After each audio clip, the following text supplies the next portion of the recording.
Então eu me crio na Restinga por isso, porque daí meu pai e minha mãe vêm morar na Restinga, né, que era o que dava para morar, mas sem dinheiro, procurando uma oportunidade melhor, morando na capital. Então eu me crio na Restinga, eu tenho minha infância e adolescência na Restinga, dentro do estado maior da Restinga, conhecendo pessoas, aprendendo mais coisas. E na questão profissional, por que eu sou demitido da Record em 2013? Porque eu criei dentro da Record um departamento de carnaval. Porque se tinha a programação de carnaval, mas ela era uma programação que só... fala assim um português muito claro. Só eram transmitidas as noites de carnaval porque a Prefeitura de Porto Alegre pagava um cachê para as emissoras na época, não tinha tanta cobertura. Então, pô, quer cobrir o carnaval? Tem um cachê aqui. Aí, então, as pessoas mandavam pessoas que não eram do meio, e aí eu comecei a me inserir. Eu cheguei um dia e disse assim, pô, teve um episódio muito engraçado. A atual campeã do carnaval, ela tem, a Acadêmica de Gravataí, ela tem como símbolo a onça negra. Né? Então tem todo um histórico. Pô, mas por que onça negra? Então tem um histórico, por que é escolhido aquele símbolo da escola. Aí tinha uma escola chamada Acadêmicos de Niterói, que eu acho que está do departamento fechado até, que ela tinha uma coruja de símbolo. E aí um dia eu tô ouvindo o rádio da transmissão, e aí uma repórter que não conhecia disse assim, poxa, tá passando agora aqui o estandarte principal da escola, a escola que tem como... tu vai achar engraçado porque tá no meio. Que tem como símbolo um pinto marrom.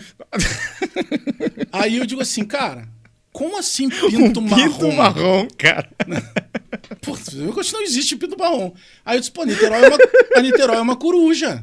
Não existe pinto marrom, cara. Então, aí eu digo assim, aí eu cheguei na segunda-feira e falei, chamei o responsável e disse, pô, olha só, pô, quem sabe a gente faz um programa de carnaval ao longo do ano e eu me comprometo a fazer aqui. Sim, e eu passei a fazer. Sempre fazer essa porcaria, eu faço. Porque o Cláudio Brito, cara, eu sempre montei muito a minha vida toda em estratégia, né?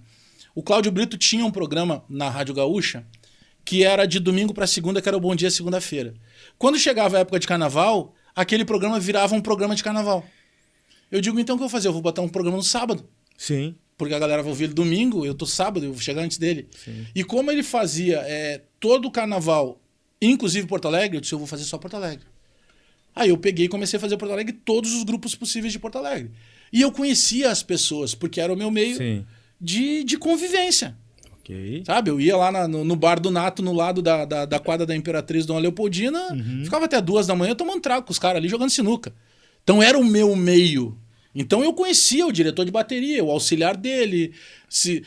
Teve um tempo nas transmissões que vinha assim, ó, tem uma coisa chamada Bíblia, que é o apoio para quem tá fazendo a locução, a comunicação, a apresentação das noites. Okay. Então daqui a pouco vai dizer assim, olha, o presidente da Imperatriz, ele tá vindo num terno laranja. Só que a escola é toda laranja. Então vai passar lá quantas pessoas de laranja, tu não sabe quem é o presidente. Eu sabia, porque eu conhecia as pessoas. Sim. E isso começa a dar muito certo. Muito certo. Poxa, eu fazia um programa que chegou a ser das 10 da noite às 2 da manhã. E eu fazia, às vezes, com 30 pessoas no estúdio. Cara. Sério, virou uma referência. O pessoal que vinha do Rio de Janeiro já tinha aquilo como referência, então deu muito certo. Entendi. Só que, em 2007, a Rádio Guaíba é comprada pelo Grupo Record. E o Grupo Record, conhecidamente, é o grupo da Igreja Universal. Evangélica. Que é uma igreja evangélica. Então, quando eu começo a fazer o carnaval e o carnaval começa a dar muito certo e tal, começam a aparecer várias contestações. Tipo, o carnaval, eu acho que a gente tem que vender mais. Mas eu mostrava lá, eu disse, olha, teve uma época que eu tive um patrocínio do Banco BMG. O Banco de Minas Gerais, eles não tinham agência em Porto Alegre. E patrocinavam? Eu consegui descobrir com contatos comerciais que tinham projetos culturais que eram abraçados por esse banco e que podia ser de qualquer parte do Brasil. Caraca. Então eu tinha o cuidado de saber que aquilo ali tinha despesa e que tinha que ter dinheiro entrando. E mesmo assim as pessoas diziam, vai ter que tirar do ar, porque não tem patrocínios. Como não? Tem um patrocínio de 1 ano do Banco BMG. E assim ia.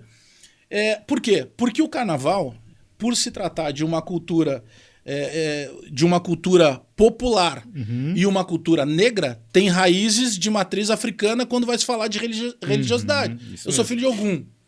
Então, naturalmente, se tu prestar atenção nos temas enredos, grande parte são em homenagens a a religiões de matriz africana. Sim. Vai se falar do candomblé, vai se falar de orixá. Pô, teve um enredo há 2 anos atrás da Acadêmicos de Grande Rio que deixou claro para todo o Brasil o que significava Exu. Uhum. Que era visto como algo uma coisa completamente pejorativo e do mal. Isso. Aí se explica que não, que é o orixá da rua. Isso mesmo. Não é uma coisa demoníaca. Porque a religião de matriz africana, ela é ainda muito marginalizada no Brasil, por ignorância. Por ignorância. Que as pessoas não conhecem. Isso mesmo. Porque se tirar 30 minutos de um dia para entender Conhecer. e ler o porquê que cada orixá tem a mesma representatividade, por exemplo, da Igreja Católica. Uhum. Eu sou filho de Ogum, devoto de São Jorge, no católico. Tá tudo certo. Tá tudo certo. Entende? E por aí vai, a gente ficaria horas e horas falando disso. Mas, lá na Rádio Guaíba, isso para mim passou a ser um problema. Um dia eu ouvi, olha, a gente não pode fazer apologia de uma outra religião, já que a gente não faz a nossa. Vocês não estão entendendo, não está sendo feita uma apologia de religião nenhuma. Está se fazendo uma cobertura da maior festa, da maior cultura de manifestação popular do Brasil, que é o Carnaval. E que se a escola de samba resolveu fazer um determinado tema, isso que a gente está fazendo não se transforma em publicidade ou apologia. Isso se transforma em cobertura jornalística. Isso mesmo. Tu tá dando informação. Tu tá levando informação. Mas, enfim,